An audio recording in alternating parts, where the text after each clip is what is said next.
안녕하세요. 논리와 사고의 최승락입니다. 이번 학기에 들어와서 제가 두 번째 썸네일을 바꿨는데요.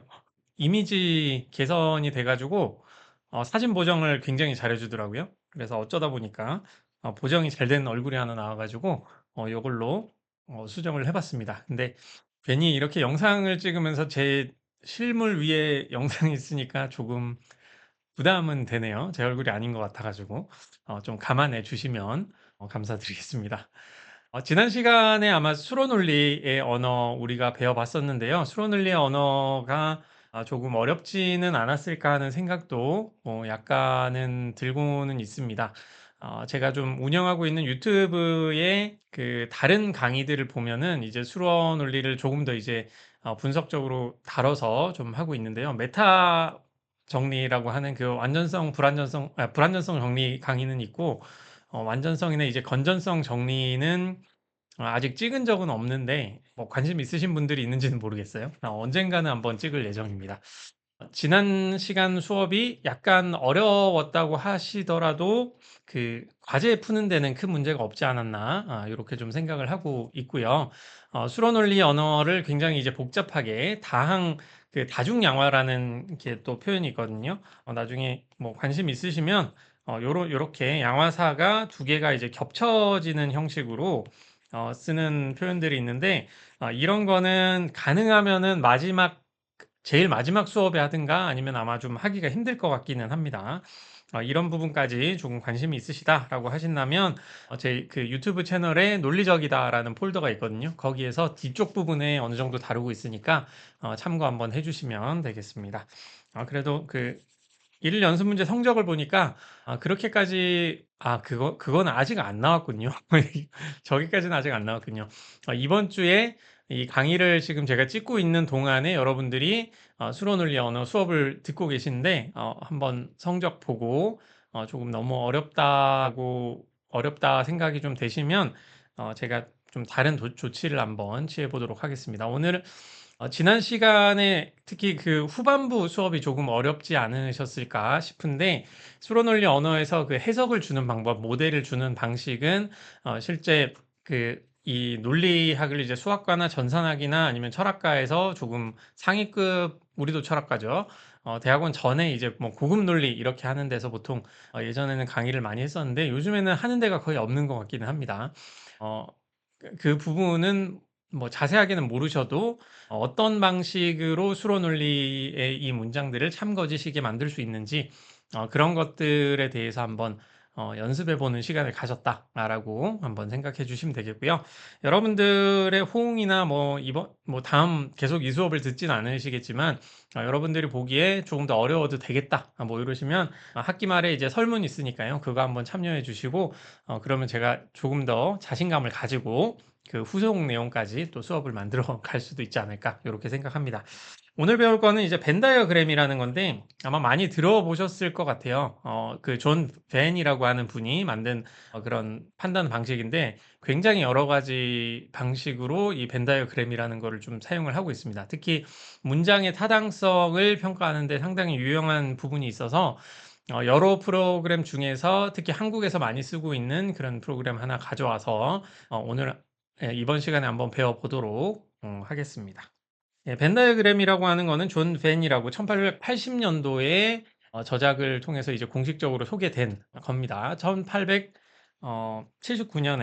1879년에 이제 그 베그리프 시프트라고 하는 수로 논리가 시작됐다고 했는데 이 시기에 20세기 초반, 19세기 후반 정도에 이제 그 현대 논리학으로 발전을 하기 위한 그런 논의들이 항상 있어 왔죠.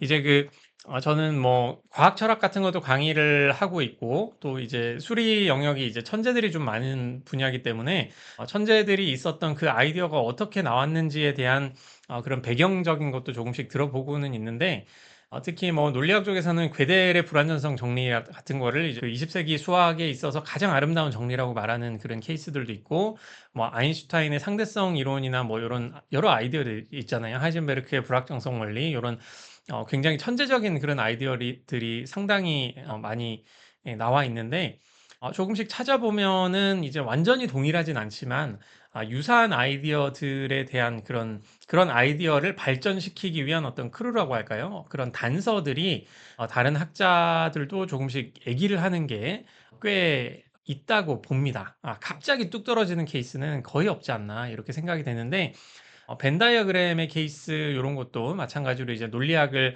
전개하는 상황에서 사람들이 주변부에서 이런 식으로 이제 그 논리학의 지금까지 그러니까 2000년 동안 쓰고 있던 아리스토텔레스 이후에 수학이나 이런 곳에서 쓰고 있던 논리학의 어떤 문제점을 조금씩 발견하기 시작하는 시기였고 그것을 더 잘 사용하기 위한 새로운 툴을 개발을 많이 해왔던 거죠.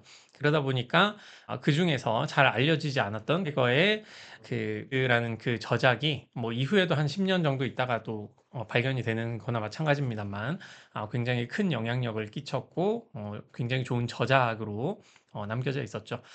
그 역사에 보면은 실제 어떤 천재 한 명이 세상을 바꾼다 뭐 이런 얘기도 하는데 주변부의 그 영향을 많이 받아가지고 그런 사람들의 어떤 정리를 잘해서 새로운 결과물을 내는 경우가 굉장히 많습니다. 특히라고 말하긴 그런데 뭐 여러분들 중에 삼국지라는 거 있잖아요. 우리나라 한국의 역사에도 삼국지가 있는데 그 고구려 백제 신라의 그런 역사가 있는데 중국에도 상당히 이제 작은 수준의 나라였던 위초고라고 하는 그 나라 있죠. 그 중국 전체 역사에 있어서는 상당히 보잘것없는 새 국가라고도 할 수 있는데 유비관우 장비로 유명한 총나라의 나중에 황제가 되는 황제라고 말하기도 해도 너무 적은 작은 그 나라의 황제였죠. 어쨌든 그 뭐 진시 황제라는 사람이 있는데 그 이후에 이제 그 진나라라는 게 이제 무너지면서 초나라 뭐 한나라 이래가지고 싸우는 게 있거든요. 거기서 항우 유방이라는 사람도 나오고 거기서 유방이라는 사람이 이기면서 이제 한나라가 거의 400년 이상 뭐 이렇게 쭉 400년 이상인가요? 아니, 쭉 이렇게 나가게 되는데 그 말기에 있는 또 이 나라가 망하기 시작을 하면서 진행되는 게 이제 위초고의 삼국지라고 하는 그런 내용입니다. 거기도 보면은 이제 조조가 가장 큰 나라의 왕으로서 물론 황제가 있었죠. 왕으로서 이제 패권을 가지고 있으면서 사실상 대전이라는 걸로 중국을 거의 통일을 하는데 그 당시에 중국에서는 강남이라고 하는 아주 작은 소국들이 몇 가지 좀 많이 있었거든요. 그 중에 하나가 이제 오나라, 송곤의 오나라가 있었는데 그 오나라에 이제 유비가 조조를 피해서 도망을 가기 시작을 하면서 오나라와 이제 손을 잡고 조조를 이제 무찔러야겠다라고 하면서 그때 뭐 또 전쟁을 하죠. 전쟁을 한 다음에 약간 도망인 듯 도망이 아닌 듯 가는 게 이제 한중이라는 곳으로 가가지고 거기서 이제 천하 삼분지계를 외치면서 여기 중국을 세 개로 나눠서 이 강남 쪽과 한중도 전부 다 중국으로 치겠다라고 얘기하는 부분이 있거든요. 역사를 공부를 하다 보면 이제 조조가 이미 중국을 이제 통일을 했던 거죠. 근데 중국을 통일했고 오나라는 당시에 그 주류들은 중국으로 치지 않았던 그런 부분이었는데 그거를 유비라는 사람이 제갈공명을 맡기 시작하면서 정치력을 급등시키고 그러면서 이제 외친 것 중에 하나가 오나라도 중국이고 한중에 있는 그 자기네 나라 총나라도 중국이다. 그러니까 중국이라는 파일을 이렇게 더 크게 만들어 가지고 위나라만 중국이 아니라 오나라와 총나라도 중국이니까 중국이 지금 세 개 있다. 그래서 그게 천하 삼분지계다. 이런 식으로 얘기를 하는 게 있는데 이게 소설 같은 데 보면은 뭐 제갈공명이 혼자 이렇게 주장을 한 것처럼 딱 나오고 있거든요. 근데 사료들을 좀 찾아보고 이제 정사삼국지 이런 것도 좀 보시고 이렇게 하면은 실제로는 이제 그 당시에 그런 의견이 굉장히 많았습니다. 그거를 실천한 유비와 이제 제갈공명이 굉장히 대단한 것이었다고 볼 수도 있고 좀 가만히 들으면 좀 말장난 같은 거죠. 어쨌든 지금 말씀드리고 싶은 것 중에 하나는 이제 이 19세기 후반에서 20세기 초반에 새로운 논리학이 이제 시작을 되면서 현대 논리학으로 발전을 하기 시작을 하는데 그 현대 논리학으로 발전하기 시작하는 데 있어서 수로 논리하면 그냥 프레게가 만들었다라고 보통 얘기를 하지만 부인할 수는 없습니다. 너무 자세하게 잘 만들어가지고 할 말은 없거든요. 근데 그런 수로 논리를 발전시키고 그 천재 아이디어를 잘 이해하면서 더 세련되게 정제해서 만들 수 있었던 그런 인적 풀이라고 할까요? 그런 것들이 이 당시에 유럽에 특히 좀 상당히 많이 있었고 그 이후에 세계 1차, 2차 대전이 벌어지면서 아주 특이하게도 왜 전쟁이 터지면 왜 그렇게 천재가 많이 나오는지 모르겠는데 그 당시에 이제 굉장히 뛰어난 천재들이 많이 나오게 되죠. 이제 쿠르트 게델이라든가 게르하르트 겐첸이라든가 당시에 당대에는 또 전시고 이래서 잘 알려지진 않은 사람들이었는데 후세들이 보기에는 정말 그 논문 하나하나가 주옥 같은 그런 것들이 좀 나온 그런 시기이기도 합니다. 벤 다이어그램은 공학 쪽에서 좀 많이 연구가 되는 걸로 알고 있고, 저는 좀 그렇게 공부를 좀 안 하고 있는데, 그 대학 이름을 모르겠네. 미국의 이제 신선주 교수님이라고 한국계 교수님 한 분 계시는데, 그분이 좀 열심히 논리학 영역에서는 좀 한 명의 전문가다라고 좀 알려져 있는 걸로 알고 있습니다. 사족이 많이 길었는데, 벤 다이어그램은 존 벤의 1880년대 저작을 통해서 공식적으로 소개된 것으로, 우리 수업에서는 통상적으로 많이 사용하는 방식을 채택하겠다라고 좀 말씀을 드리고요. 이후에 어떻게 그리는지에 대해서 또 말씀드리도록 하겠습니다. 우리가 이 벤 다이어그램을 사용하는 거는 지금 수로 논리로 싹 들어왔을 때 모형에 대한 거를 우리가 이미 배워봤잖아요. 모형에 대한 거를 배워봤는데, 그 어떤 한 문장이 참인지 거짓인지를 판단하는 방법이 상당히 좀 까다로웠잖아요. 도메인도 설정을 해줘야 되고, 그에 맞는 제대로 된 모형을 또 줘야 되고, 그렇게 본다고 하면은 만약에 이런 문장이 하나가 있다.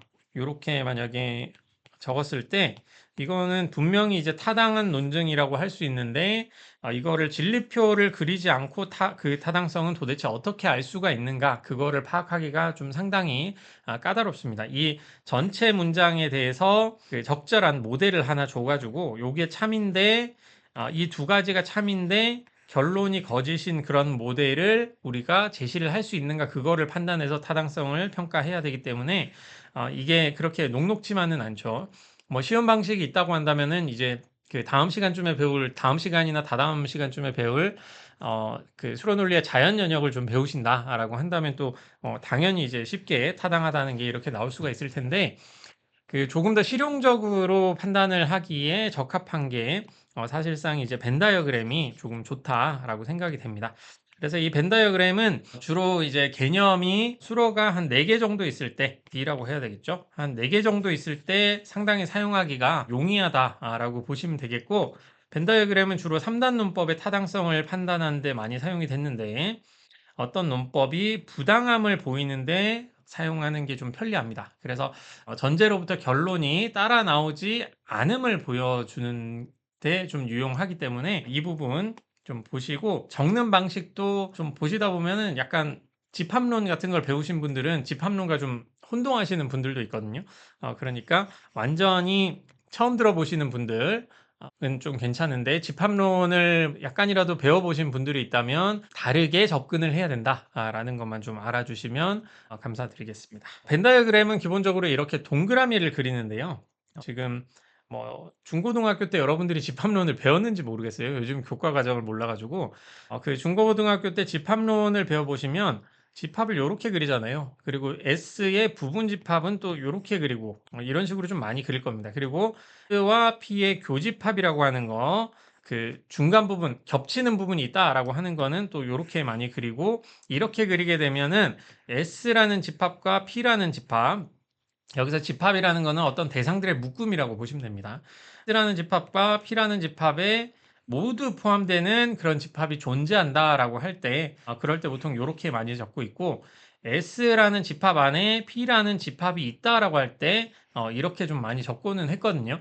근데 집합론에서 이렇게 적는다는 거를 지금부터 다 잊으시고, 새롭게 이런 식으로 이제 적는 거는 앞으로는 없을 겁니다. 그래서 이런 식으로 적는 거는 S와 P의 교집합, 이렇게 서로 겹치는 부분, 겹치는 어떤 원소가 전혀 없다라고 할 때 이렇게 적고 그리곤 했거든요. 근데 이런 거는 앞으로는 전혀 쓰지 않을 것이다. 우리 수업에서는 쓰지 않을 것이다. 라고 좀 생각을 해주시면 좋겠고, 그리고 많은 그 학원가 선생님들 같은 경우에도 그 이런 문장 있잖아요. 쓰면 PX이다. 모든 사람은 죽는다라는 거를 이런 보편 영화 문장으로 표현을 하고 있는데, 이런 거를 집합론 용어를 사용해 가지고 S는 P이다 이렇게 작성을 해서 P라고 하는 게 S의 부분 집합이다 이런 식으로 표현을 해서 좀 설명하시는 분들도 많이 봤거든요. 유튜브 같은 데 좀 보면 이렇게 설명을 하고 있는데, 이거는 좀 약간 위험할 수는 있어요. 그분들이 어떻게 설명하는지 제가 자세한 방식은 잘 모르겠습니다만, 예를 들어서 모든 사람은 사람인 대상이 있다면 그 대상은 죽는다. 라고 이렇게 한번 생각을 해보죠.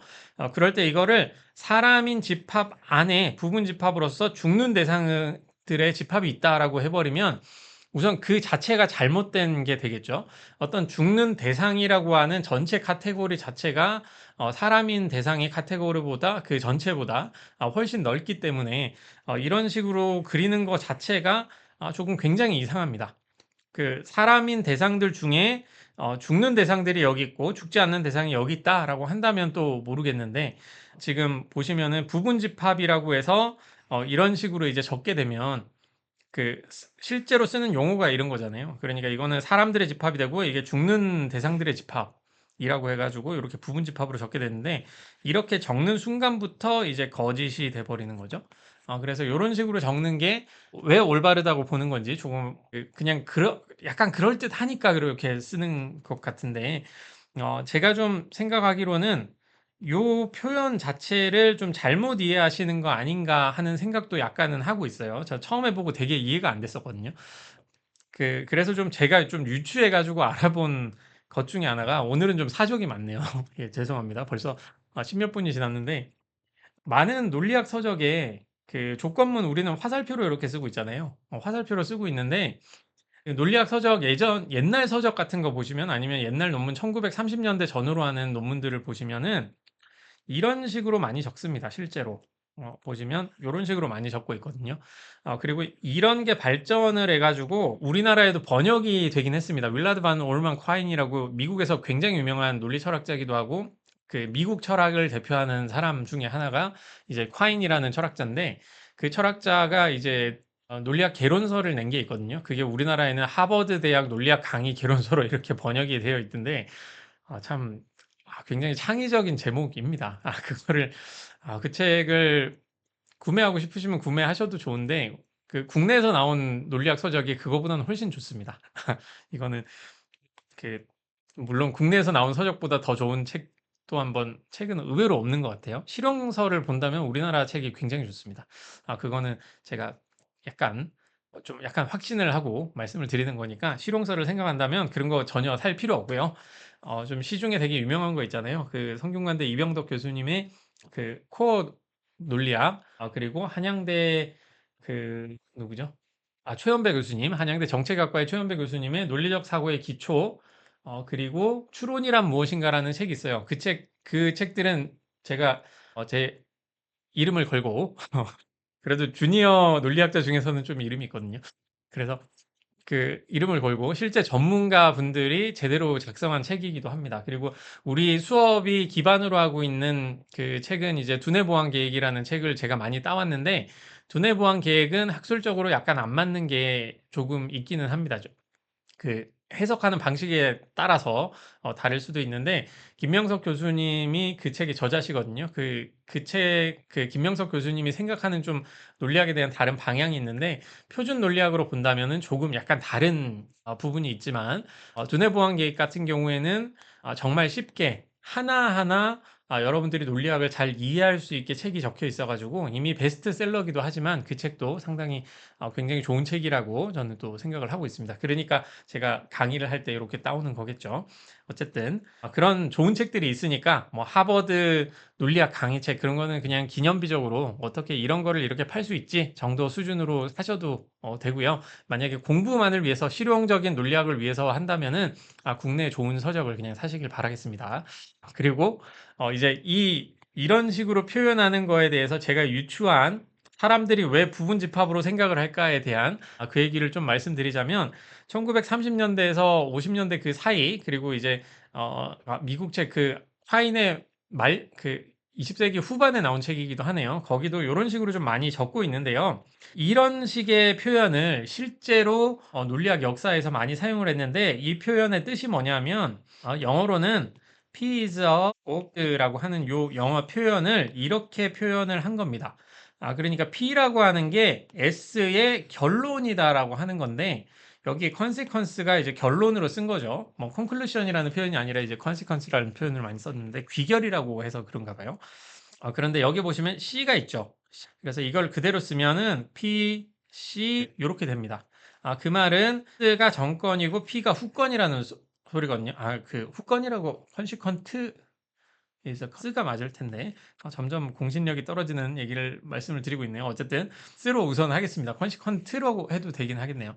어쨌든 요런 식으로 했을 때 그 P가 이 조건문에서의 후건이다라고 하는 걸 요렇게 적게 되는데 후건이 뒤에 오는 건 좀 이상하잖아요. 그러니까 정건이 앞쪽에 오는 게 좋으니까 S를 여기로 옮기고 P를 뒤쪽으로 옮기면서 이런 식으로 좀 적는 겁니다. 실제로 정건을 이쪽에 적고 P를 이쪽에 적다 보니까 S가 정건이고 P가 후건이다라고 하는 거니까 요거를 C를 뒤집어 가지고 이런 식으로 적고 S가 정건이고 P가 후건이다 라는 방식. 그래서 이런 방식으로 초기의 논리학 그 논문들을 좀 읽어보시면 읽어보실지는 모르겠지만 요런 식으로 좀 많이 적고 있습니다. 실제로 이렇게 적고 있어요. C를 뒤집어 가지고 적는 거를 적고 있는데 이거를 이제 20세기 후반에 오면 콰인 같은 사람이 요런 식으로 이제 집합론 기호 대신에 요런 식으로 적고 있죠. 20세기 후반까지 안 가도 될 겁니다. 아마 버트란트 러셀의 그 프린키피아 매스메티카만 봐도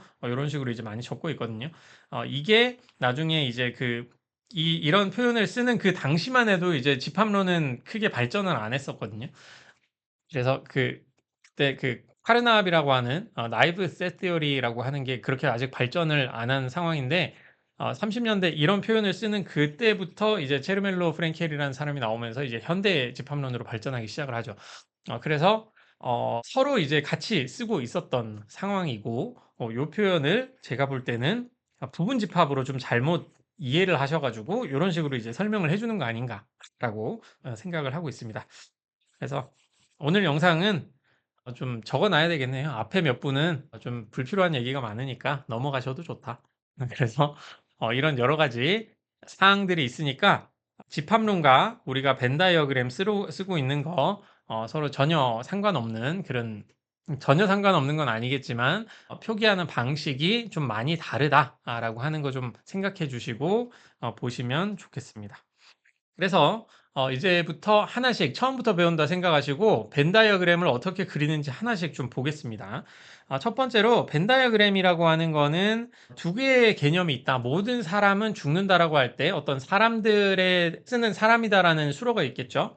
S라고 했을 때 S는 사람이다라는 수로를 쓰고 아니면 PX라고 해서 PX는 죽는다라고 했을 때 두 개의 묶음 혹은 뭐 두 개의 집합이라고 해도 될 겁니다. 예, 그 통상적인 표준 집합론의 그 표기 방식을 전혀 쓰지 않겠다고 하는 거지.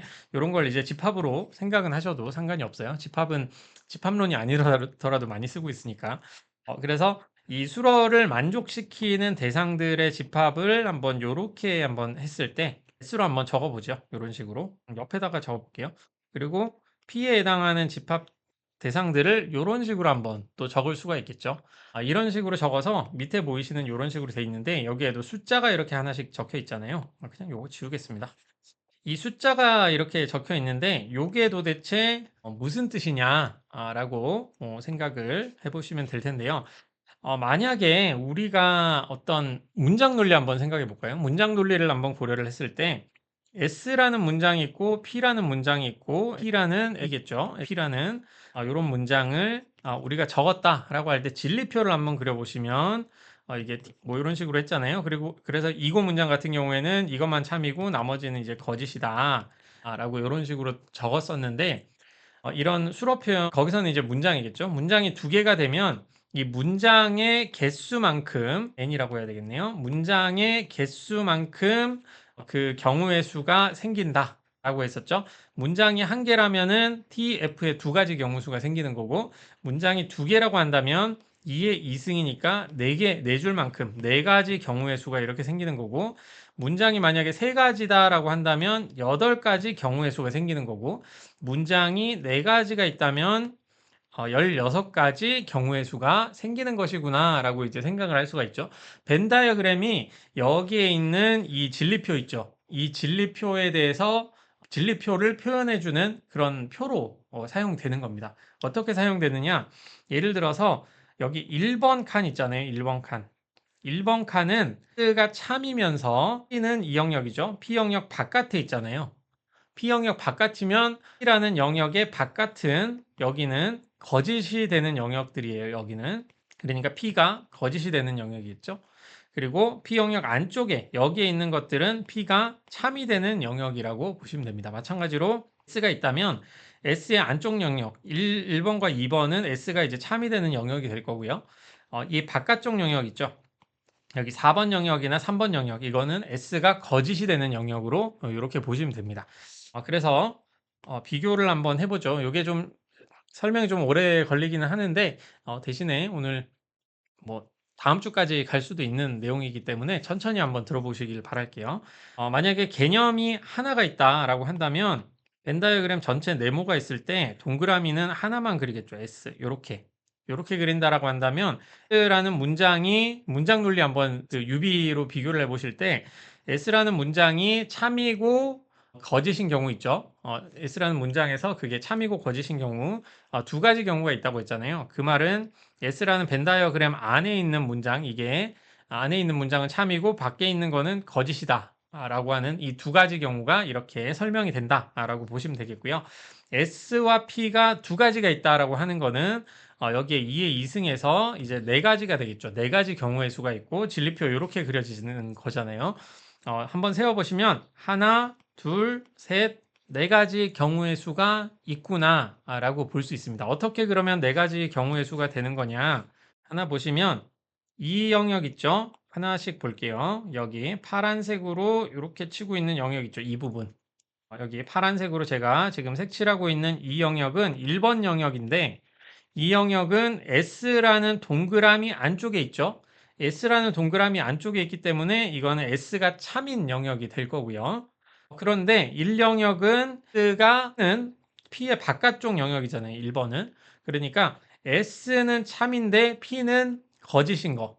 그게 바로 이 1번 영역입니다. 그래서 1번 영역은 여기 S가 참인데 P는 거짓인 영역으로 한번 보시면 되고, 그래서 이게 1번 영역이다 라고 이렇게 생각을 해주시면 됩니다. 이 영역이고요. 네. 그리고 두 번째, 요거는 이제 지울게요. 헷갈리실 수 있으니까 요거는 지우겠습니다. 이고 문장에 대한 게 지금 전혀 아니거든요. 이고 문장이 아니라 이고도 될 수 있고 이거나도 될 수 있고 조건문도 될 수 있고 여러 가지입니다. 지금 이 영역에 대해서 말씀드리는 거는 여기에 있는 1번 영역이 말해주는 바가 무엇이냐를 지금 보고 있는 거고 1번 영역이 무엇이냐 하면 S가 참이고 P는 거짓인 영역이다. 그래서 여기 이렇게 P인데 S인데 P는 아닌 대상들이 속하는 집합이라고 적혀 있고 S가 참이면서 P는 거짓인 케이스가 1번 영역이다. 이렇게 보시면 되겠고요. 두 번째 2번 영역입니다. 2번 영역. 2번 영역도 예측을 좀 잘 하실 수가 있겠죠. 2번 영역은 S에도 속하고 P에도 속하는 영역입니다. 그 말은 뭐냐면은 S에 속하는 거니까 S가 참이고 또 P가 참인 영역이 되겠죠. 그래서 이 영역은 바로 여기입니다. S가 참이고 P도 참인 영역. 네, 그리고 다음으로 한번 넘어가 보죠. 그 옆에 있는 3번 영역으로 가시면 3번 영역은 여기 그 연두색으로 칠해 있는 요 영역이 될 텐데 3번 영역은 보시면 P 안에는 들어가는데 S 안에는 들어가지 않잖아요. 그러니까 P가 참이면서 S는 또 거짓인 영역. 그래서 이거는 3번이라고 하시면 3번이고 요 영역은 이렇게 연두색으로 이렇게 칠해 주시면 됩니다. 그리고 마지막 4번 영역이 있죠. 4번 영역. 4번 영역은 S에도 속하지 않고 P에도 속하지 않으니까 S도 거짓이고 P도 거짓인 영역이 됩니다. 그래서 이 부분은 노란색으로 할게요. 이 부분은 S도 거짓이고 P도 거짓이다. 4번. 이런 식이 되겠죠.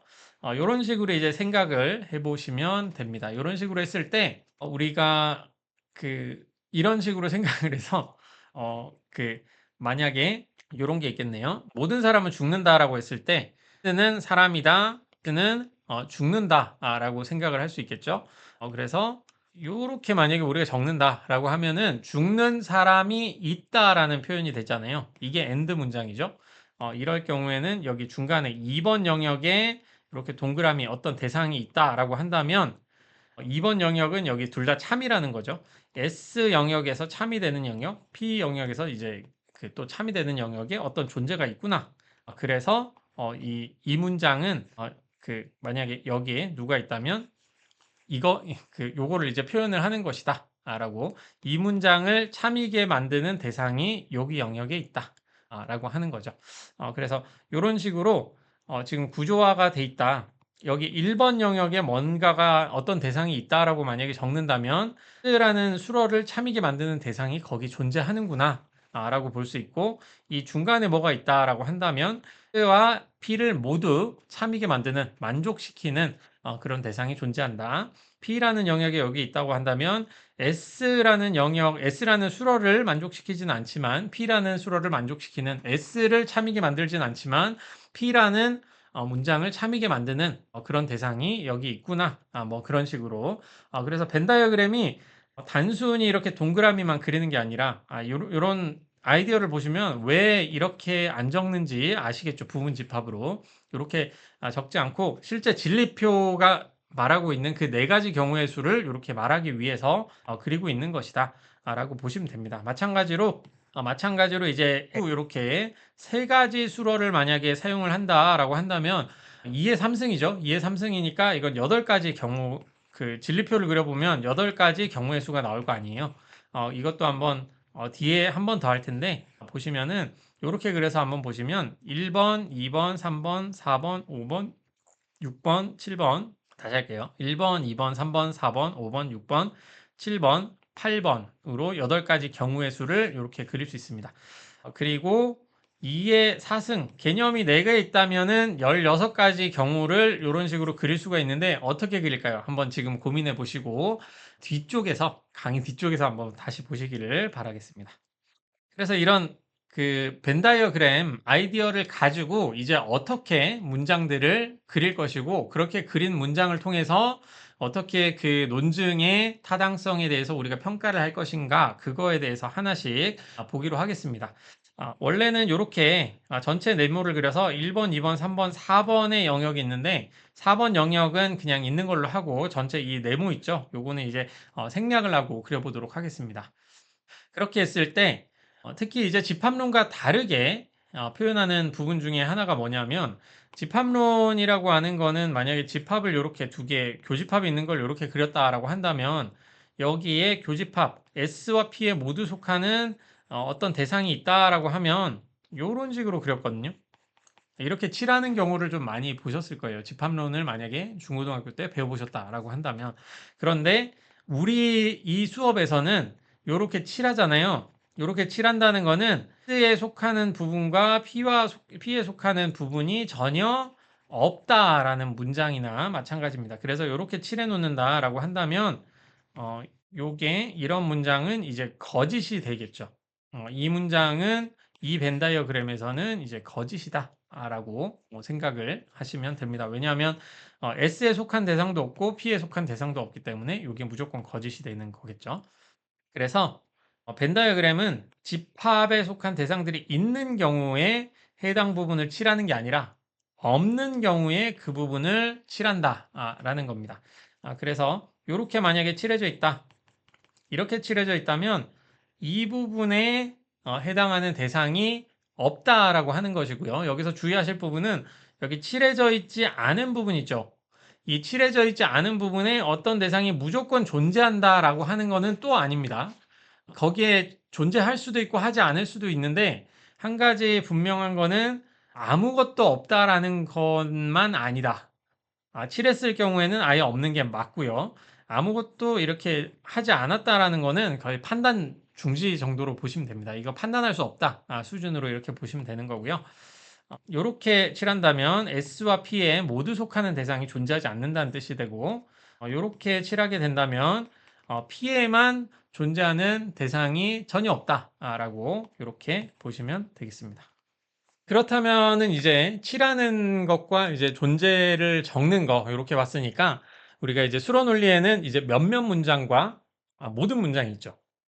이 두 가지 경우를 이제 어떻게 작성을 할 수가 있는가, 그거에 대해서 하나씩 한번 해보도록 하겠습니다. 제일 먼저 이제 몇몇 문장 혹은 존재 양화 문장이라고 하는 건데, 번역 먼저 해볼게요. 첫 번째 문장은 몇몇 S는 P이다라고 하는 거니까 요거는 번역을 하시면 이렇게 되겠죠. P에 대해서 이고 PX이다. 뭐 이렇게 될 거고요. 두 번째는 some X에 대해서 이고 X이다. 이런 식으로 이런 식의 표현이 될 수가 있겠죠. 이거를 그렇다면 어떻게 벤 다이어그램으로 적을 수가 있느냐? 요거는 몇몇 S는 P이다라고 하는 거는 S에도 속하고 P에도 속하는 이 두 쪽에 속하는 요 대상이 존재한다라고 하는 거죠. 존재한다라고 하는 거는 앞으로 이렇게 동그라미를 하나 적으시든가요. 그게 아니면 별표를 이렇게 적으셔도 좋습니다. 동그라미나 별표. 아직 대면 시험은 안 볼 거기 때문에 통일하진 않겠습니다. 여러분들이 생각하는 뭐 좋은 표현을 이렇게 적어 주셔도 되는데 보통 뭐 동그라미나 별표 하셔도 되고 아니면 이렇게 체크하셔도 되긴 할 텐데 편한 거를 한번 해서 여러분들이 한번 해보시길 바랄게요. 그럼 몇몇 S는 P다라는 표현은 여기에서는 이렇게 표현을 하는 거죠. 그러니까 S와 P에 모두 속하는 그 영역에 어떤 대상이 존재한다라고 한다면 그 대상이 이제 S를 참이게 만들고 P도 이제 참이게 만드는 그런 상황이 되는 거죠. 또 다른 거는 이제 몇몇 S는 P가 아니다라고 하는 거는 P가 아닌 영역이고 S가 또 참이 되는 영역 여기죠. 그러니까 이거는 또 여기에 이번엔 별표로 한번 칠해 볼게요. 이렇게 칠할 수가 있습니다. 그런데 여기서 주의할 게 또 하나가 있는데 그 문제를 한번 풀어보다 보면 죽는 사람이 존재한다라는 문장이 있고 죽지 않는 사람이 존재한다라는 뭐 그런 문장, 존재 영화 문장이 있는 거죠. 몇몇 문장이 있는 건데 그런 식으로 쓰지 않고 펭수는 죽지 않는 사람이다라고 쓰는 거, 펭수는 죽는 사람이다라고 쓰는 경우가 또 있죠. 그래서 두 개를 한번 비교를 해볼게요. 이거는 뭐 요거 말고 이 문장으로만 한번 봅시다.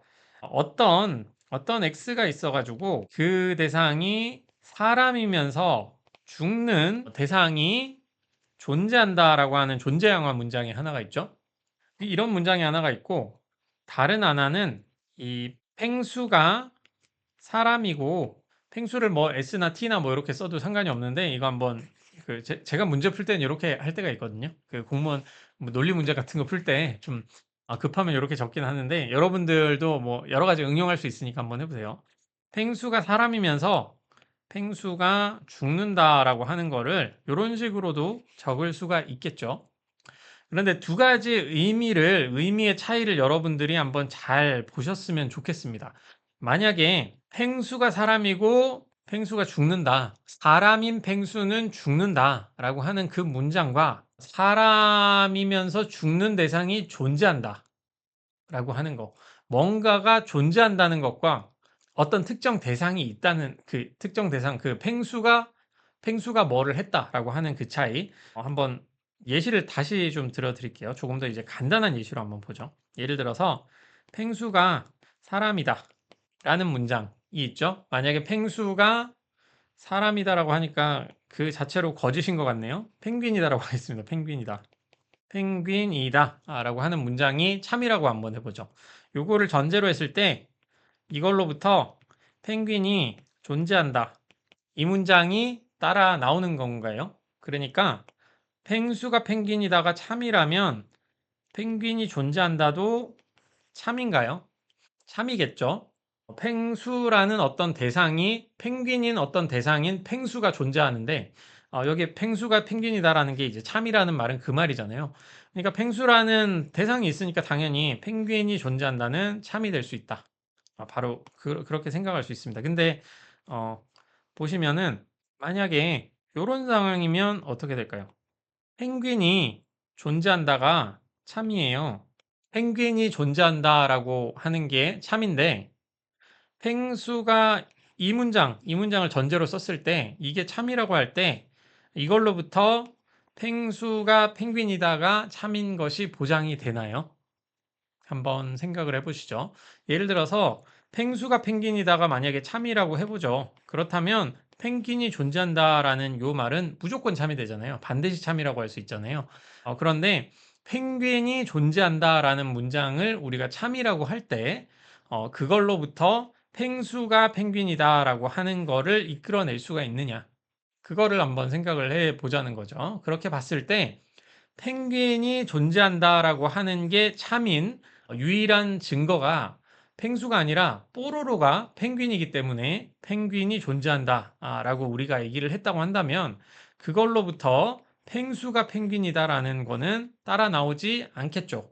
이게 뭘 말해 주냐 하면 펭귄이 존재한다라는 문장과 펭수가 펭귄이다라는 문장은 구조가 둘 다 비슷하기는 하지만 이건 팽팽이 되네요. 팽팽.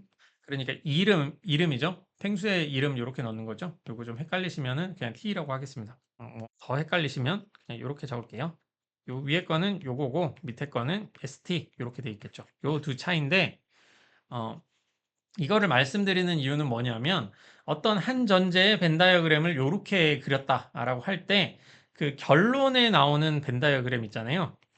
결론에 나오는 벤 다이어그램을 이제 뭔가가 존재한다라고 한다면 동그라미나 별표를 이렇게 치실 텐데 이렇게 밑에 보이는 어떤 이름을 우리가 쓴다라고 할 때는 이 이름을 따로 이렇게 적어줘야 된다라고 하는 겁니다.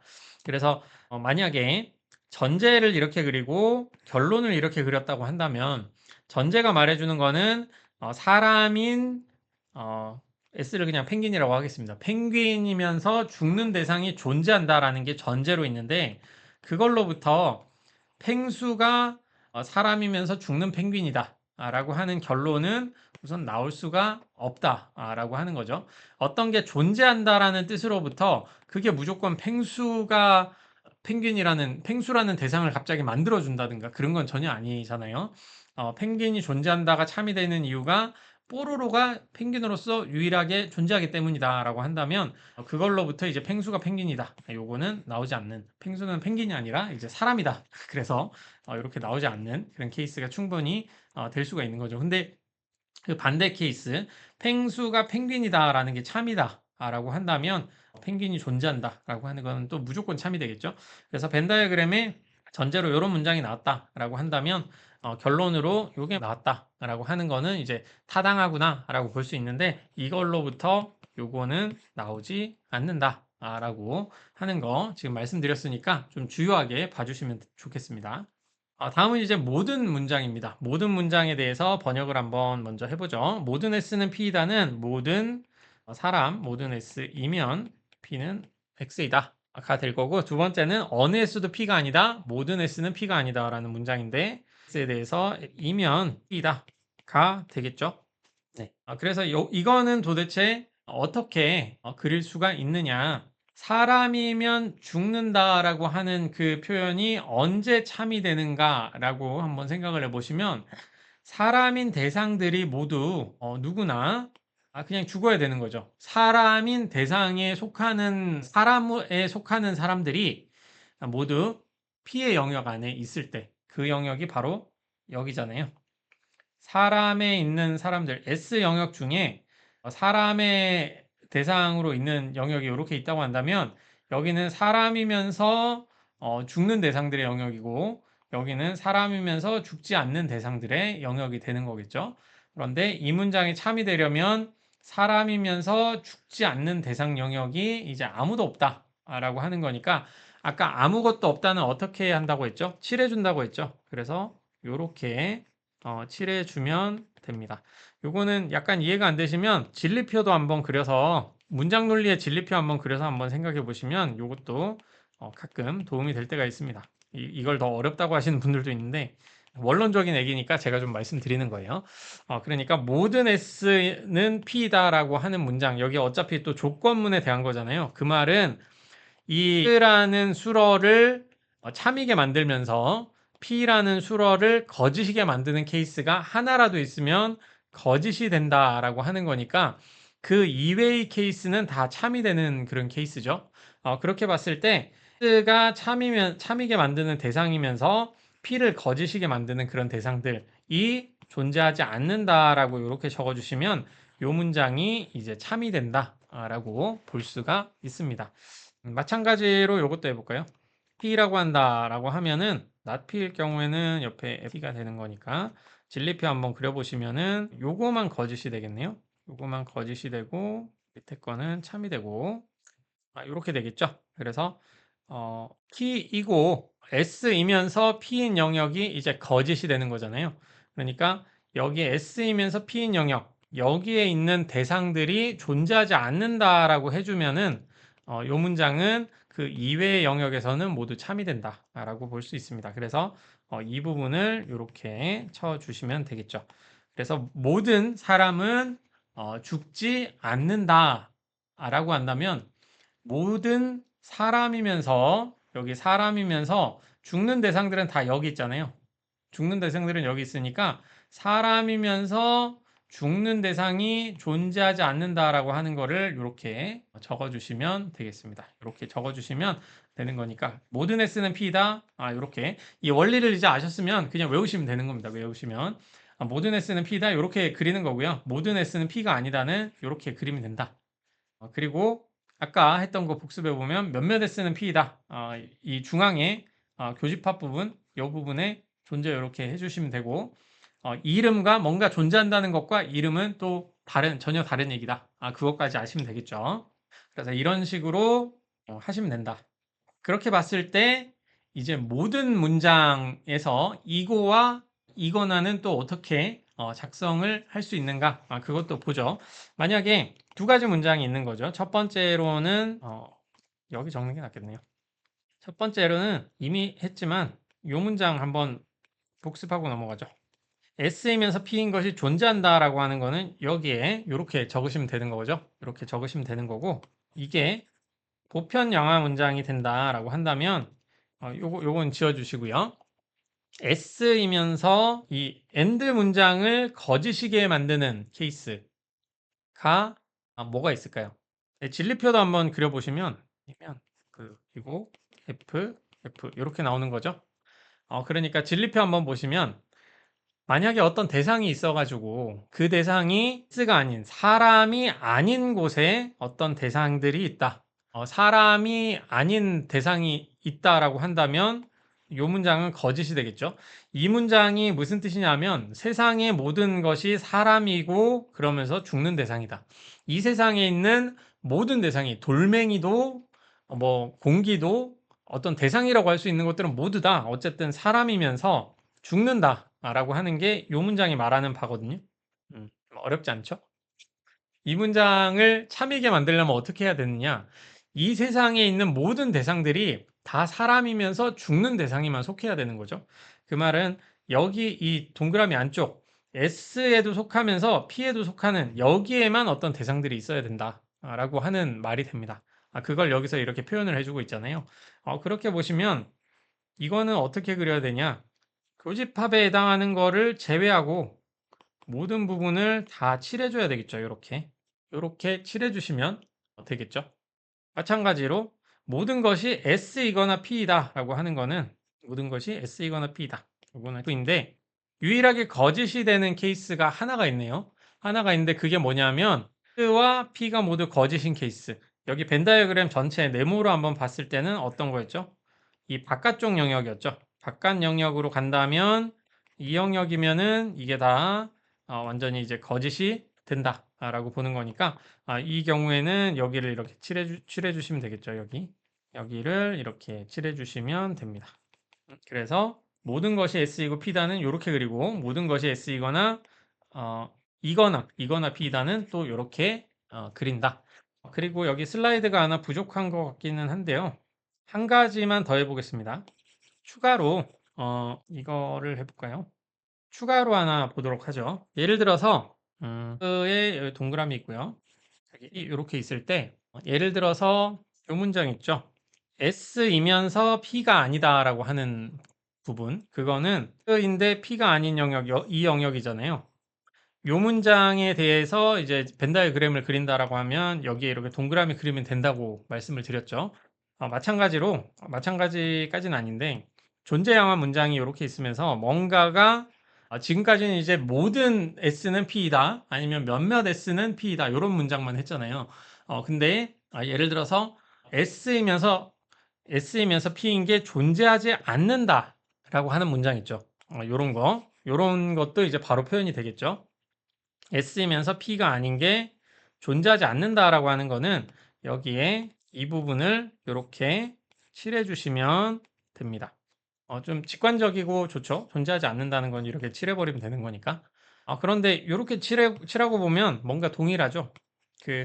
우리가 모든 S는 P다라고 하는 거를 그렸던 것과 동일하잖아요.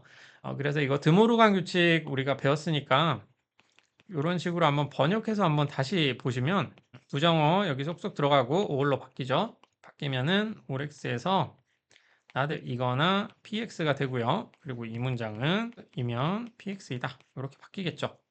그래서 동치 문장이기 때문에 이렇게 적을 수가 있다. 그래서 벤 다이어그램 그리실 때 뭔가 존재하지 않는다라고 하면 이렇게 칠하시면 된다. 라고 하는 것까지 알아봤습니다. 이제 문제를 하나씩 풀어볼까요? 네, 그러면 이제 이 벤 다이어그램을 어떻게 그릴 수 있는지 하나씩 연습을 해보도록 하겠습니다. 지금까지 배운 것들 한번 생각을 해보시면서 먼저 문제를 풀어보시고 답을 확인하시는 방향으로 한번 해보셨으면 좋겠습니다. 저희 그 일일 연습 문제 외에도 연습 문제 세트를 제가 공지사항에 맨날 올리고 있거든요. 거기에 나와 있는 답안지도 있으니까 다른 문제 꼭 풀어보시고 일일 연습 문제도 좀 다르게 그린 것들 이렇게 올릴 테니까 그거 한번 확인해 가지고 문제 풀어보시기를 바라겠습니다. 먼저 본보기 먼저 해보죠. 본보기에는 모든 고래는 배꼽을 가지고 있다라고 하는 건데 번역 먼저 해볼까요? 모든 고래는 이라고 하는 거는 저희가 번역을 별로 안 해본 것 같아서 하나씩 해보겠습니다. 모든 x에 대해서 x가 고래이면 x는 배꼽을 갖고 있다. 이렇게 번역이 되겠죠? 기억나시죠? 그래서 모든 x에 대해 라고 하는 거는 어떻게 번역을 한다고 했죠? all x 이렇게 번역한다고 했잖아요. 그래서 x가 고래이면이라고 하는 거는 여기 s를 고래인 것들이라고 했으니까 x라고 하시면 되고 모든 문장은 기본적으로 번역을 하실 때 어떤 문장에 모든이 있다라고 하면은 이거는 웬만하면 조건문으로 번역이 되더라라고 하는 것도 말씀을 드렸어요. 그래서 이 모든 고래는 배꼽을 갖고 있다. 이 말이 무슨 뜻이냐면 어떤 대상이 고래라면 그 대상이 배꼽을 가지고 있다라고 하는 거라고 말씀드렸죠. 그래서 X가 고래이면 X는 배꼽을 가지고 있다라고 하는데 P를 배꼽을 가지고 있는 것들 X는 배꼽을 가지고 있다라고 이렇게 적어주시면 되겠죠. 그래서 P로 이렇게 번역을 할 수가 있습니다. 만약에 이거를 이런 식으로 번역하면 어떻게 된다고 말씀드렸죠? 이렇게 번역을 해버리면 모든 x에 대해서 x가 고래이고 x는 배꼽을 갖고 있다. 이렇게 번역이 돼버리기 때문에 이 세상에 있는 모든 대상들이 고래가 되고 이 세상에 있는 모든 대상들이 배꼽을 갖고 있다라는 뜻이 돼서 원래 이 본보기 문장을 번역하는데 큰 문제가 생깁니다. 그래서 이건 아니다. 그래서 이렇게 번역을 해야 된다라고 하는 거 다시 한번 복습을 해주시고요. 저희가 좀 빠르게 진행이 돼서 이 부분 잊어버리셨을까봐 이렇게 번역을 해봤습니다. 요거 지금 본보기니까 이렇게 번역을 한다는 거죠.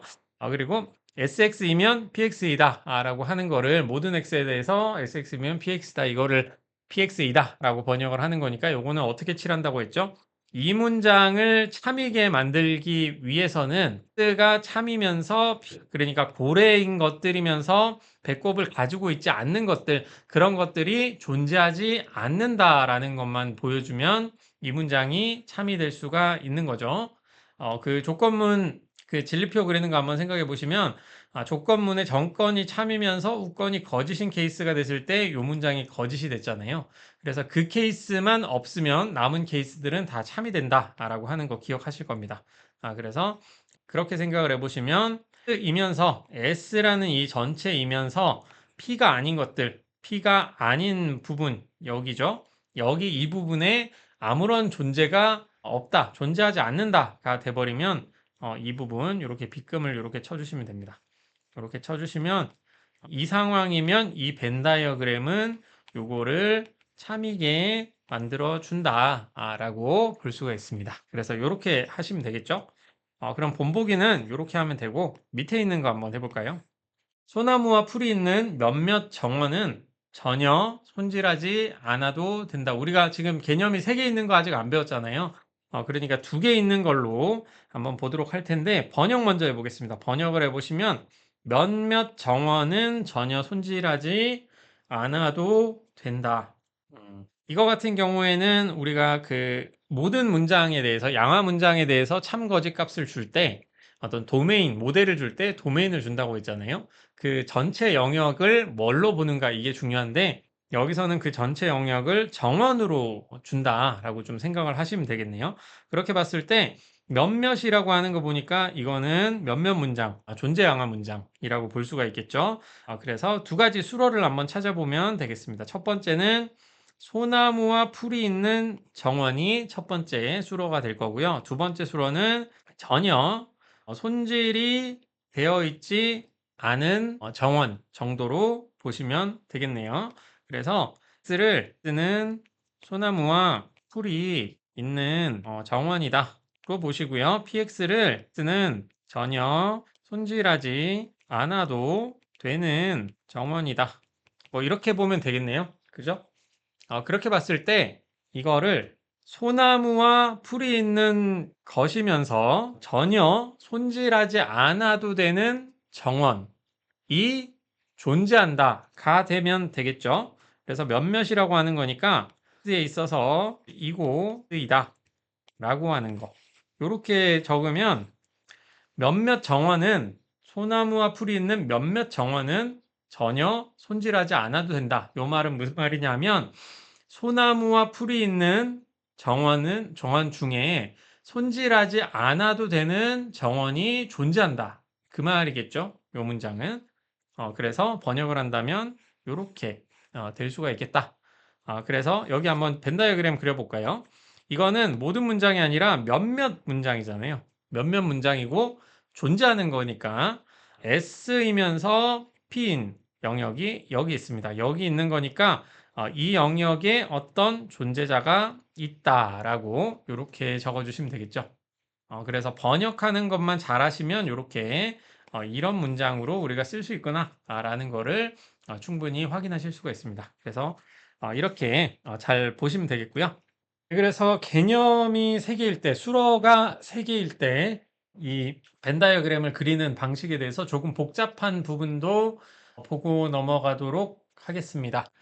제가 자꾸 그 개념이라는 표현을 자꾸 쓰고 있는데 수로라고 봐주시면 되겠습니다. 개념이라고 하는 거는 사실 이게 규정을 하기가 그렇게 좀 쉽진 않은데 우선 그 명사라고 하는 거 있잖아요. 명사라는 거는 어떤 표현의 이름이고 개념이라고 하는 거는 특정 수로가 가지고 있는 외연들의 전체 좀 어려운 표현이죠. 라고 보통 얘기를 하고 있는데 개념은 보통 특정 수로로 표현되는 어떤 그 표현의 의미 정도로 좀 생각을 해주시면 되겠습니다. 개념과 또 좀 철학적으로 들어가면 개념과 그 집합이라는 표현도 또 구별을 해야 되는 상황도 많고, 그래서 좀 엄밀하게 따지면 어려운 부분이 있는데, 제가 그 개념이라고 하는 거는 그 수로 표현 정도로 생각을 해주시고, 수로 표현을 참이게 만드는 어떤 그 대상들의 집합, 그런 것들을 보통 좀 개념 정도로 이해를 해주시면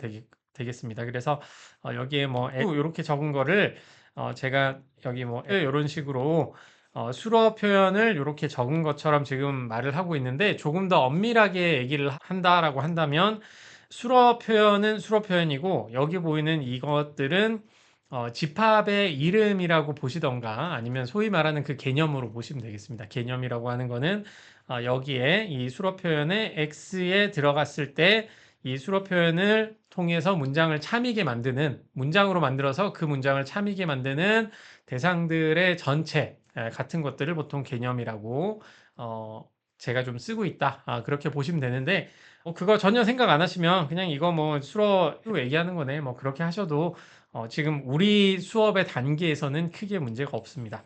뭐 논증을 제시한다든가 뭐 철학적인 논의를 한다든가 하면은 훨씬 따져야죠. 그럴 때는 이게 제대로 쓰인 건지 계속 고민을 해봐야 되는데 지금은 그런 상황은 아니니까 한번 해보도록 하겠습니다. 그 수로 표현이 이제 3개 정도 사용됐을 때 2개의 문장을 그리는 거, 뭐 그런 것들은 그렇게 어렵지는 않기 때문에 한번 좀 말씀을 또 드려보면은 요런 거 아주 손쉽게 우리가 그릴 수가 있겠죠. 이거 같은 경우에는 X는 X이면 PX이다. 모든 사람은 죽는다. 뭐 이런 거 같은 경우에는 요것만 보면 되겠죠. 지금 두 가지 수로 사용되는 것만 이렇게 고려를 해서 S 중에 여기 S 중에 가 아닌 것들을 없애버리면 되겠죠. 그래서 이 경우에는 이 부분에 이렇게 빗금을 쳐주시면 되는 거고요. 요런 게 하나 또 나온다 라고 한다면 P와 Q만 보면 되겠죠. 그래서 P와 Q 이런 식으로 봤을 때 P인 것들 중에 Q가 아닌 것들을 다 지워주면 되는 거니까 이런 부분을 이제 완전히 또 지워주시면 되겠습니다. 이렇게만 이제 지워주시면 이 지금 전제 두 개를 이렇게 표현한 거니까 이 부분은 또 다음 시간에 저희 타당성 평가를 벤 다이어그램으로 해볼 건데요. 그때 어떻게 하는지 또 한번 보는 시간을 가지도록 하겠습니다. 그렇다면 여기에 문장 형식 같은 경우에 보시면 Q를 모두 다 사용하고 있죠. 이런 경우에는 또 벤 다이어그램 어떻게 그려야 되는가 조금씩 어려워지고 있는데 약간만 익숙해지시면 이거 금방 쓰실 겁니다. 한번 해보면요. 문장부터 먼저 번역을 해볼까요? P인 것은 모두 Q이다라고 얘기를 하고 있는데 모든 문장이네요. 그래서 임의의 중에 모든 X 중에 X이고 P라고 했으니까 이고 라는 거를 이제 번역하시면 되겠죠. 뭐인 것은 모두 P이다라고 하는 거니까 조건문일 테고요. 그래서 요거는 이제 P다. 이렇게 번역이 되는 걸로 보시면 되겠습니다. 그래서 1번은 이렇게 우선 적어 놓도록 할게요. 1번을 이렇게 적으면 이거는 벤 다이어그램에서 어떻게 그릴 수가 있는가 그거를 봐야 되겠죠. 이렇게 수로가 3개 사용됐을 때 예를 들어서 뭐 요렇게 사용이 되었다 라고 하면은 그리기가 상당히 어렵잖아요. 요런 거 이건 어떻게 그려야 되지? 라고 하는데 이 전체 문장에서 그 주연결사 이 양화사를 제외한 주연결사를 한번 찾아가지고 그거를 중심으로 이제 그리시면 되거든요. 지금 이거를 괜히 적었는데 요게 아니라 위에 거를 먼저 보도록 하겠습니다. 이 문장 같은 경우에 보시면 전체 이 괄호 속에 있는 것만 봤을 때 주연결사가 그 조건문이죠. 이면 문장이죠. 그때 정건에 해당하는 부분, 후건에 해당하는 부분 이렇게 나눌 수가 있는데 정건을 중심으로 후건이 이제 거짓이면 되겠죠. SX이고 P인 것들 중에 X가 아닌 것들을 이제 완전히 없애버리면 되는 거겠죠. 그렇다면 이 정건에 해당하는 영역이 어디인가를 보면 되는데 그 영역이 어디냐? 일면서 PX이다라고 하는 거는 SX와 PX 이렇게 있는데 이 두 군데에 다 포함되는 부분이잖아요. 그렇다면 요 부분이 되겠죠. 요 부분. 여기에 있는 이 부분 중에 QX가 아닌 부분을 지워버리면 되는데 X가 아닌 부분은 여기가 되겠네요. 그러니까 정건에 해당하는 영역은 이 영역이고요. 이 영역 중에서 QX가 아닌 부분은 여기 이 부분이죠. 그래서 이런 경우에는 여기를 이렇게 칠해 주시면 됩니다. 이렇게 칠한다는 거 한번 생각을 해보시고요. 두 번째 문장 형식 한번 보겠습니다. S이거나 Q인 것은 모두 Q이다 라고 하는 거는 또 보편 양화 문장이라고 보시면 되겠네요. 2번 문장은 또 이렇게 먼저 적어주시고 X이거나 하네요. 이거나 인 것은 모두 Q이다 라고 하는 거니까 이게 QX이다. 이렇게 적어주시면 되는 거고 조건문 이면 문장 전에 이 부분 정건 이거를 중심으로 QX를 생각해야 되겠죠. 이거나 인거를 참으로 만드는데 그 중에서 QX가 아닌 것들에 대해서 쓰면 되는 거니까요. 여기에서는 X와 P에서 이거나 문장이니까 이 전체가 되겠죠. 이 전체 중에 QX가 아닌 부분을 우리가 없애주면은 요게 이제 참이 된다라고 하는 거니까 이거나 P라고 하는 부분은 이 전체 이 부분이죠. 이 부분 여기서 Q가 아닌 부분은 여기 이 부분이 바로 Q가 아닌 부분이다 라고 볼 수 있죠. 그래서 여기를 또 이렇게 칠해 주시면 되겠습니다. 이렇게 칠하면 되겠고요. 또 다른 예시 또 볼까요? 다른 예시도 보면 S는 모두 P이면서 Q이다. 이면서니까 이고 문장이겠죠. 1번은 OX에서 S는 모두 이고 Q이다. 이런 문장 형식이 되는 거죠. 여기서는 주연결사 이면 문장 여기 있고 S를 중심으로 봐야 되니까 이 동그라미를 중심으로 우리가 봐야 된다라고 볼 수가 있겠고요. 여기에서 P이고 Q인 부분이 거짓이 되는 부분을 없애야 된다라고 하는 거죠. 그렇다면 P와 Q가 있을 때 여기에 이 부분이 아닌 부분을 S에서 없애주시면 되죠. 그렇게 보시면은 어디를 없애야 되냐? 여기 S 전체에서 P와 Q의 연원이 아닌 부분은 여기네요. 그죠? 이 부분이니까 여기를 지워주도록 하겠습니다. 그래서 여기를 전부 다 이렇게 지워주시면 된다. 라고 보시면 되겠고요. 이거 3번이네요. 이게 3번이, 이게 3번이고, 다음 4번. S는 모두 P도 아니면서 Q도 아니다. 좀 약간 애매하게 읽히는 건 아니겠죠?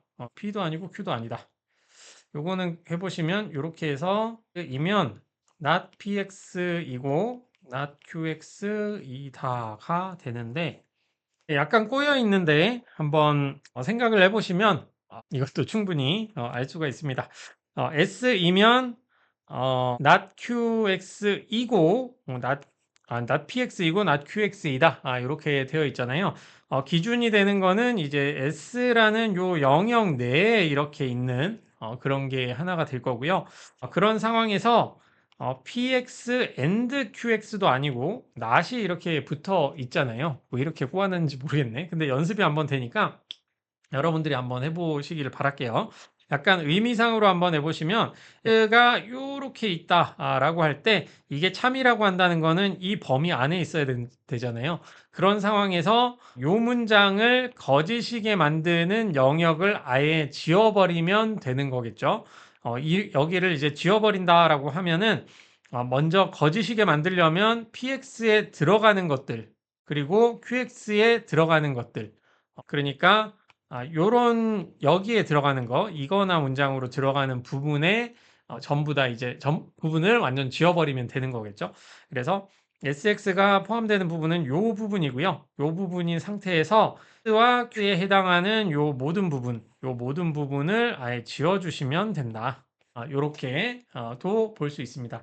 요런 문장 사형식 같은 요런 거는 조금 복잡하기도 하고 좀 익숙하지 않으면은 풀기가 좀 힘들 수도 있기 때문에 드모르간 규칙을 써가지고 이런 식으로 이제 변형해가지고 한번 그려보는 것도 도움이 됩니다. 그리고 아까 잠깐 언급을 드렸던 요런 형식 있잖아요. SP니까 PX로 하고 요런 거는 도대체 어떻게 그릴 수가 있느냐라고 하는데 이런 거는 어쩔 수가 없습니다.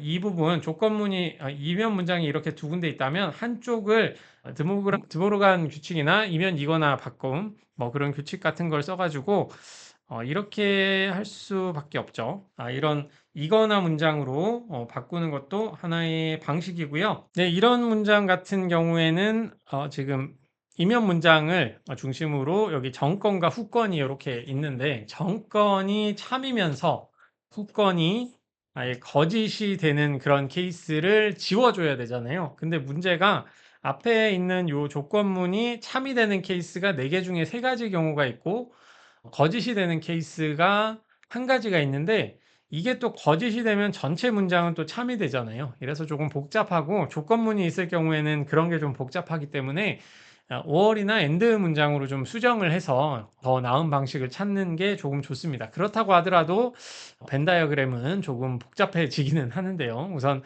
이 정도 만약에 뭐 여러분들이 시험 준비를 할 때 이런 문장이 그냥 나왔다라고 한다면 벤도법 말고 다른 방향을 쓰는 게 조금 좋기는 합니다. 그래서 이런 경우는 좀 잘 판단을 하셔야 되겠죠. 하지만 문제는 풀 수 있으니까 한번 해보도록 하겠습니다. 이런 경우는 좀 어렵기 때문에 우선 드모르간 규칙 써서 안쪽의 문장을 5월 문장으로 이렇게 바꿔주시면 이게 참이면서 이게 거짓인 케이스를 완전 지워줘야 되는 그런 상황이잖아요. 그렇다면 여기서 정건이 말해주고 있는 영역이 어느 영역인가를 한번 보시면 PX니까 우선 여기 PU에 해당하는 영역은 전부 다 이제 포함이 되겠네요. 그런데 이기 때문에 전체적으로 한번 그려보시면 여기 네모를 하나 그려야 될 것 같고요. 여기에서 X가 아닌 영역이네요. SX가 아닌 영역. 그러니까 이 영역 빼고 이 전체 영역. 지금 칠하는 게 존재하지 않는다는 게 아니라 지금 SX가 아닌 영역이 지금 빨간색으로 이렇게 칠한 영역이라는 거고요. 거기에다가 5월에 해당하는 영역을 더해야 하는 거죠. 그렇다면 이렇게 이까지 이제 포함을 시켜야 되는 거니까 그 정건으로서 우리가 고려해야 되는 부분이 지금 고려해야 되는 부분이 요거를 제외하고 요 부분을 제외한 부분에서에 해당하는 부분들을 거짓이게 만드는 부분을 지워야 되는 거죠. 그러니까 QX가 아닌 부분을 지우면 된다라고 볼 수 있는데 그렇다면 여기에서 이 부분을 제외하고 QX가 아닌 부분을 한번 지운다라고 하면 이렇게 지워야 되겠네요. 이렇게 이거를 다 지워야 되는 거니까 이렇게 이 부분을 제외하고 QX가 아닌 부분을 지운다 하면 그렇죠. QX가 아닌 부분을 지운다. 그래서 이렇게 이런 부분을 이렇게 지워주시면 될 것 같네요. 여기 이렇게 해봤을 때 한번 검산을 해보죠. 검산. 여기서 SP가 뭔지 한번 보고요. S는 여기고 P는 여기고 Q는 여기고 그러니까 지금 문장 사형식의 답이 이거라는 게 아니라 요 문장 지금 풀고 있습니다. 요 문장이 여기 이렇게 칠해지는데 요거 같은 경우에 한번 참이 되는가 보죠. 우선 S이면서 P가 아니고 Q가 아니다라고 하면 S이면서 P가 아니면 요거 거짓이 되죠. 근데 이면 문장의 정건이 거짓이 되면 전체 참이 되니까 요거 참이 되는 거 맞고요. 여기는 S이고 P면서 Q가 아닌데 S이면서 P면 요게 참이 되고 Q가 아니면 거짓이 되니까 전체 문장 거짓이 되죠. 그러니까 잘 칠하는 거고요. Q 모두 다 참이다라고 하면 참이 되니까 맞고 X 아니고 P가 참이고 참 거짓이죠.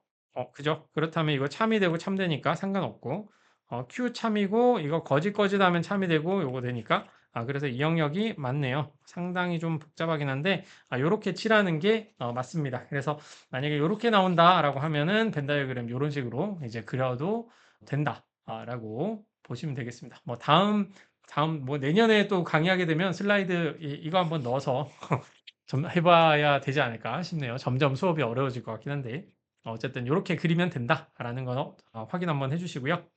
그래서 이제 연습 한번 해보겠습니다. 갑자기 세 가지 수로에 대한 걸 해서 좀 어려우셨으리라 생각이 되는데 두 개짜리부터 해가지고 간단하게 좀 연습을 해보고 넘어가 보도록 하죠. 첫 번째 본보기 이거 한번 번역하는 것부터 먼저 해보는 게 좋겠죠. 모든 고래는 배꼽이 있다. S를 고래인 것들, P를 배꼽을 갖고 있는 것들로 이렇게 한다라고 하면은 번역했을 때 요런 문장으로 우리가 번역을 할 수 있고 이런 거는 뭐 익숙해지셨으면 좋겠어요. 이러면 P가 참이면서 P가 거짓인 부분을 지워버리면 되는 거니까 이 부분을 이렇게 이제 지워주시면 되겠고요.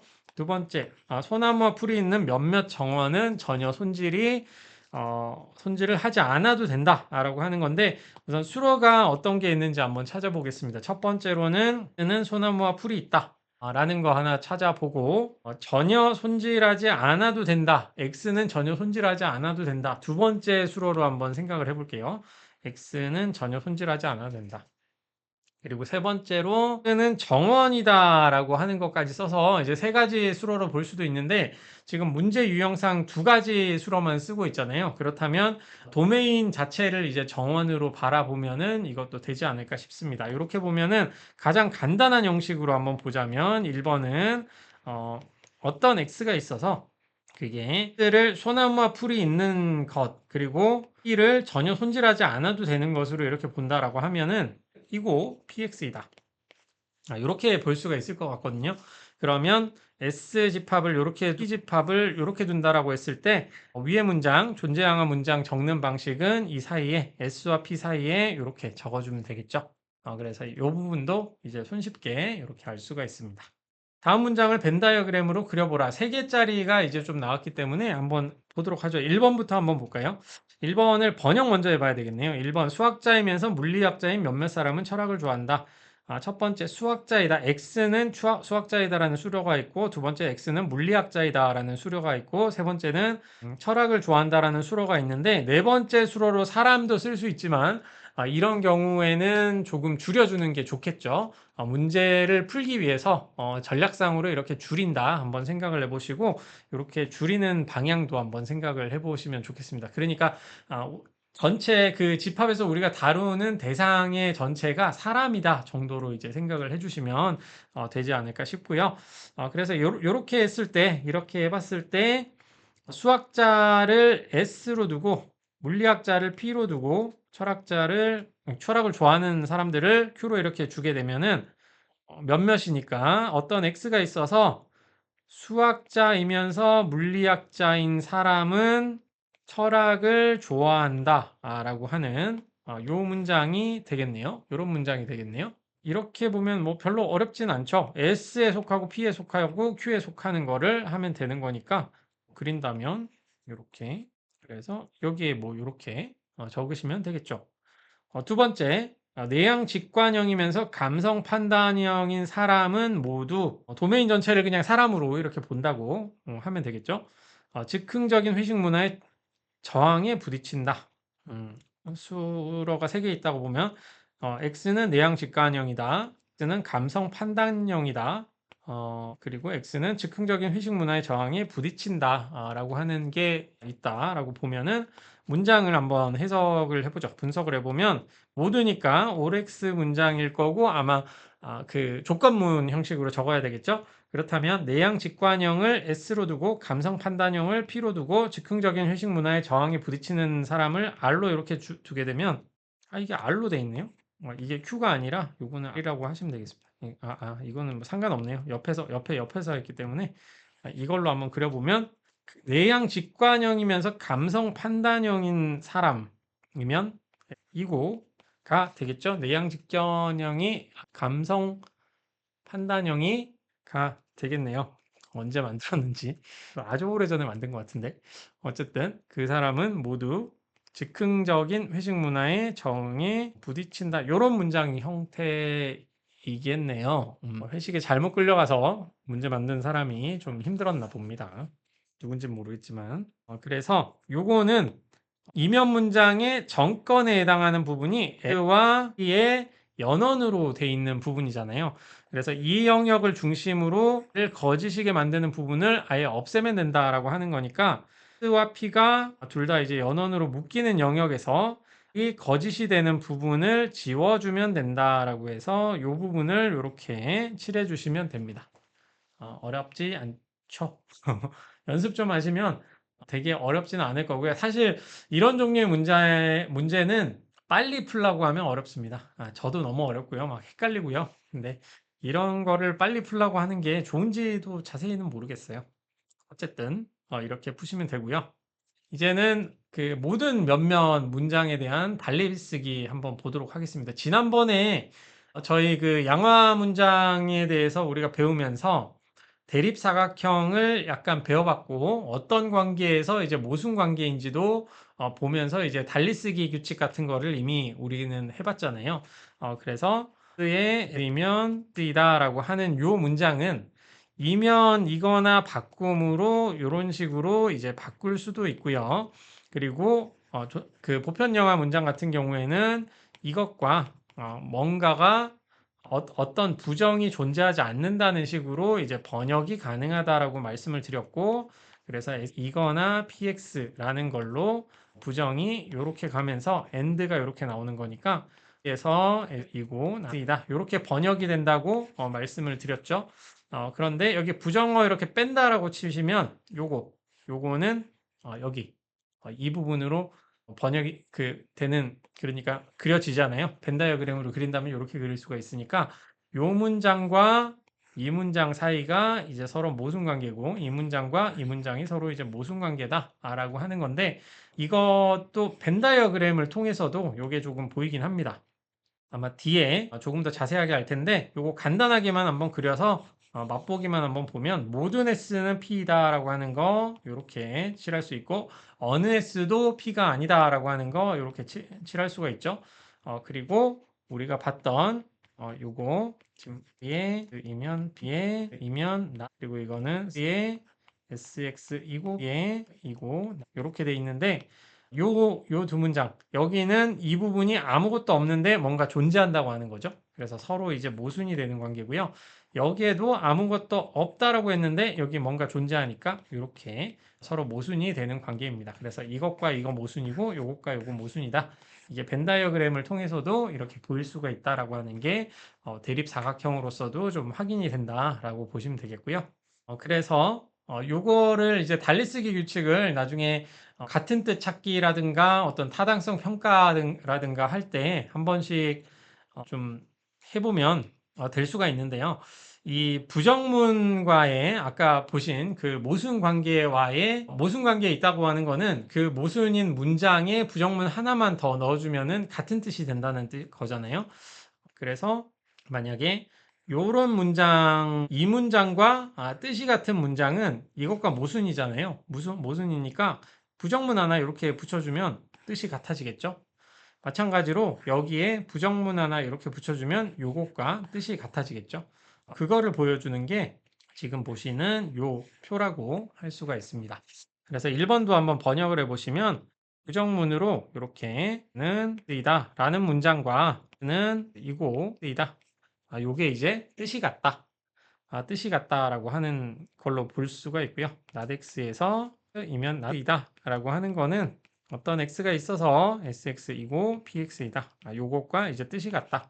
그래서 이런 문장 보면 이렇게 바꿀 수 있고 이런 문장 보면 이렇게 바꿀 수 있고 그런 것들을 여기에 이렇게 해놓은 거니까 나중에 한번 그 연습 삼아 이제 일일 연습 문제로 이런 비슷한 문제가 또 나갈 수도 있어요. 여기 그 이름 자체를 고르는 문제가 나올 수도 있는데 그런 거는 잘 모르시겠으면 슬라이드에 요 이름 보고 선택지도 좀 고르실 수가 있으니까 요런 종류의 문제는 뭐 수업에서 다룬 것만 되도록 좀 해보도록 할 겁니다. 근데 이거는 뭐 꼭 외우실 필요는 없고 참고 정도로 이런 동치 관계 문장이 어떤 건지 한번 번역을 해가지고 찾아보시는 연습을 좀 해보시는 것도 좋다고 생각이 됩니다.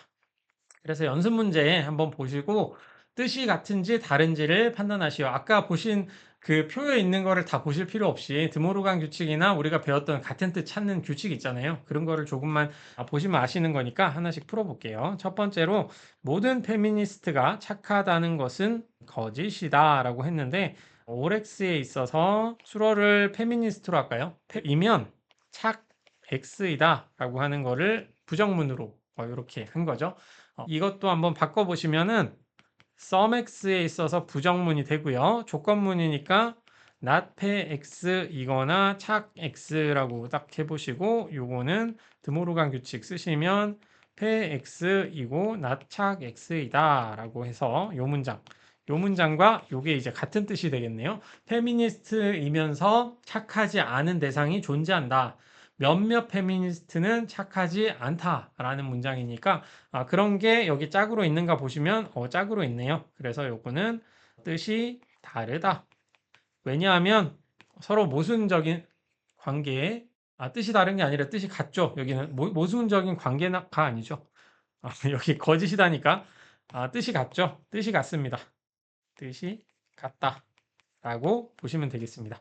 2번 어느 철학자도 유신론자가 아니라는 것은 거짓이다라고 하는 거니까 모든 철학자는 유신론자가 아니다가 거짓이다. 거짓이다. 요 문장이 되겠네요. 2번은 이 문장이고요. 그리고 몇몇 철학자는 서맥스에서 몇몇 철학자는 무신론자이다인데 요거는 제가 수정을 안 했습니다. 무신론자는 유신론자가 아닌 것이 무신론자이다라는 게 이 문제에서는 좀 잘 안 보이죠. 안 보이기 때문에 요거는 무신론자를 유신론자가 아니다라고 제가 좀 수정을 해야 되겠네요. 되도록이면 슬라이드 이거 고쳐가지고 보도록 하겠습니다. 그렇게 하면은 철학자이고 몇몇 철학자는 철학자이고 유신론자가 아니다. 이렇게 되겠네요. 이렇게 되면 같은 뜻인가요? 아니죠. 여기 같은 뜻이 되려면 요게 없어야지 같은 뜻이 된다라고 볼 수가 있습니다. 그래서 요거는 뜻이 같지 않다라고 보시면 되겠죠. 1번, 2번 이런 식이 되겠습니다. 그러면은 오늘은 여기까지 하고요. 다음 주에는 이제 벤 다이어그램을 써가지고 논증을 평가하는 방식에 대해서 한번 알아보도록 하겠습니다. 조금 어려울 수도 있는데 익숙해지시면은 그 수로 논리 대한 문제를 푸는 데 있어서 조금만 익숙해지시면 아마 패턴에 따라서 금방금방 푸실 수가 있을 겁니다. 그럼 오늘도 여기까지 들어주셔서 정말 감사드립니다. 감사합니다.